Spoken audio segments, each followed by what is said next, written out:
Formula E car కేసులో కథ క్లైమాక్స్కు చేరే అవకాశం కనిపిస్తోంది. ఈ కేసులో అత్యంత కీలకంగా భావిస్తున్న మాజీ మంత్రి కేటీఆర్ ప్రాసిక్యూషన్కు governor Jishnudev Varma green signal ఇచ్చారు. కేటీఆర్పై విచారణకు గవర్నర్ అనుమతి కోరుతూ ప్రభుత్వం ఎప్పుడో లేఖ రాసింది. దానికి గ్రీన్ సిగ్నల్ ఇస్తూ గవర్నర్ ఆఫీస్ నుంచి ప్రభుత్వానికి సమాచారం అందింది. దీంతో ఇప్పుడు ఈ కేసు మళ్లీ పరుగులు పెట్టడం ఖాయంగా కనిపిస్తోంది.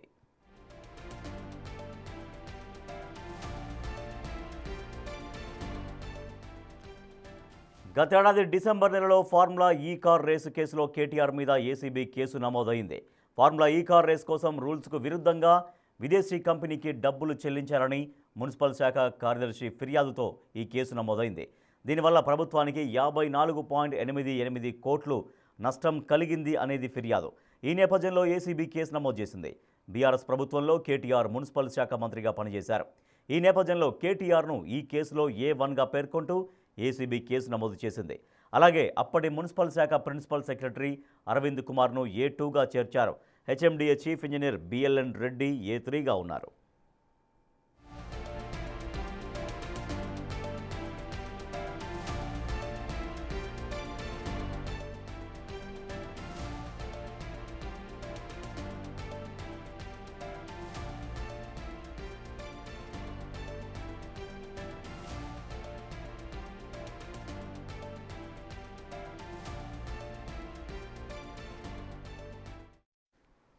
కేటీఆర్ ప్రాసిక్యూషన్కు గవర్నర్ అనుమతి ఇచ్చిన నేపథ్యంలో ఈ కథ అంటే ఈ కేసుకు సంబంధించిన వ్యవహారం క్లైమాక్స్కు చేరే అవకాశం కనిపిస్తోందా? ఏసీబీ ఎట్లా ముందుకెళ్లబోతోంది? ఏసీబీ ఎటువంటి విచారణ చేయబోతుంది? ఇప్పటికీ ఏసీబీ విచారణకు గతంలో 4 సార్లు కేటీఆర్ హాజరయ్యారు. ఇప్పుడు గవర్నర్ అనుమతి వచ్చిన నేపథ్యంలో ఇంకా ఏసీబీ విచారణ ఎట్లా కొనసాగబోయే అవకాశం కనిపిస్తుంది? మా ఇన్పుట్ ఎడిటర్ పవన్ మరింత సమాచారం. సార్ పవన్, ఏసీబీ గవర్నర్ అనుమతిచ్చింది ఏసీబీ విచారణకి కేటీఆర్కి సంబంధించి. సో దీంట్లో కేటీఆర్ అరెస్టు ఉంటుందా అనేటువంటి చర్చ ఇప్పుడు జోరుగా సాగుతోంది. సో ఏసీబీ స్టెప్స్ ఏ రకంగా ఉండే అవకాశం కనపడుతోంది?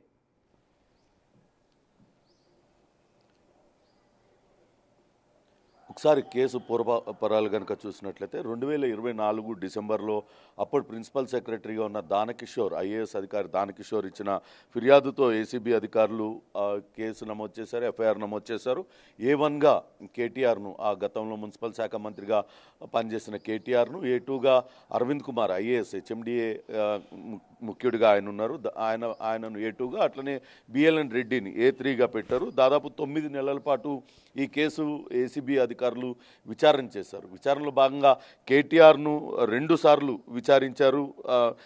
జూన్ 16వ తారీఖున ఒకసారి, దానికన్నా ముందు 9వ తారీఖున 2025 జనవరిలో ఒకసారి కేటీఆర్ను విచారించారు. 2 సార్లు కేటీఆర్ను విచారించారు. అటు మున్సిపల్ శాఖ కార్యదర్శిగా పనిచేసిన అరవింద్ కుమార్ను కూడా జనవరి 8వ తారీఖున 9వ తారీఖున విచారించారు. బిఎల్ఎన్ రెడ్డిని విచారించారు. ఆ తర్వాత గ్రీన్కో నెక్స్ట్ జెన్ ఎండి అనిల్ కుమార్ను కూడా విచారించారు. వీళ్ళందరూ కూడా కేటీఆర్ ఆదేశాల మేరకే తాము నడుచుకున్నాము, ఆయన చెప్పినట్లుగానే లండన్ కంపెనీకి చెల్లింపులు జరిపాము అంటూ వాళ్ళందరూ చెప్పారు. ఎలక్షన్ కోడ్ అమల్లో ఉండగా గత 2023 అక్టోబర్ నెలలో ఈ చెల్లింపులన్నీ జరిగాయి.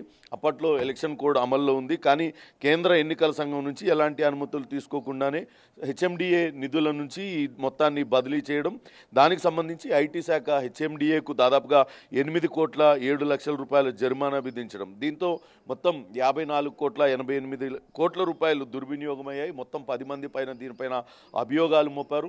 అయితే ప్రాసిక్యూషన్ అనుమతి, కేటీఆర్ గతంలో మంత్రిగా పనిచేశారు, ఆయన ప్రస్తుతం ఎమ్మెల్యేగా కొనసాగుతున్నందున ఖచ్చితంగా గవర్నర్ ఆమోదం ప్రాసిక్యూషన్కి అనుమతి కావాల్సి ఉంటుంది. దాంతో ప్రభుత్వం ఆయన అనుమతి కోరుతూ ఒక అనుమతి కోరిద్ది.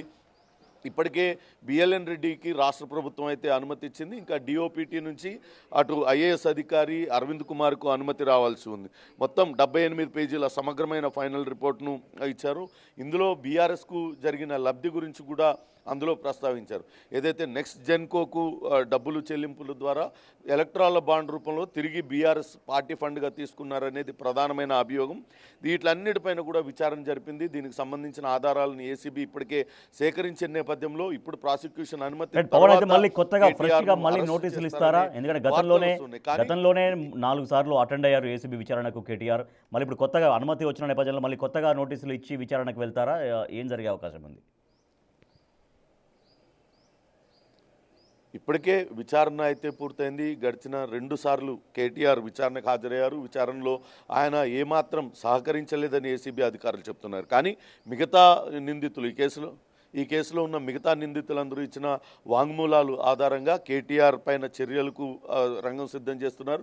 తొలుత ఛార్జ్షీట్ దాఖలు చేసి న్యాయపరంగా దీనిపై చట్టపరంగా ముందుకెళ్లాలని ప్రభుత్వం భావిస్తున్నట్టుగా తెలుస్తుంది. ఏసీబీ అధికారులు కూడా వీలైనంత త్వరగా ఈ కేసులో ఛార్జ్షీట్ దాఖలు చేయడానికి రంగం సిద్ధం చేస్తూ ఉన్నారు.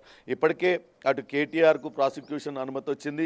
బిఎల్ఎన్ రెడ్డిని విచారించేందుకు రాష్ట్ర ప్రభుత్వం అనుమతించింది. కానీ డిఓపిటి నుంచి ఆయన ఐఏఎస్ అధికారిగా ఉన్న అరవింద్ కుమార్కి సంబంధించిన అనుమతులు ఇంకా రావాల్సి ఉంది. అదొకటి పెండింగ్ ఉన్నది. కాబట్టి ముందుగా ఛార్జ్షీట్ దాఖలు చేసిన తర్వాత దానికోసం ఛార్జ్షీట్ దాఖలు చేసిన తర్వాతే చట్టపరంగా ముందుకెళ్లాలని ఏసీబీ అధికారులు భావిస్తున్నట్టుగా తెలుస్తుంది.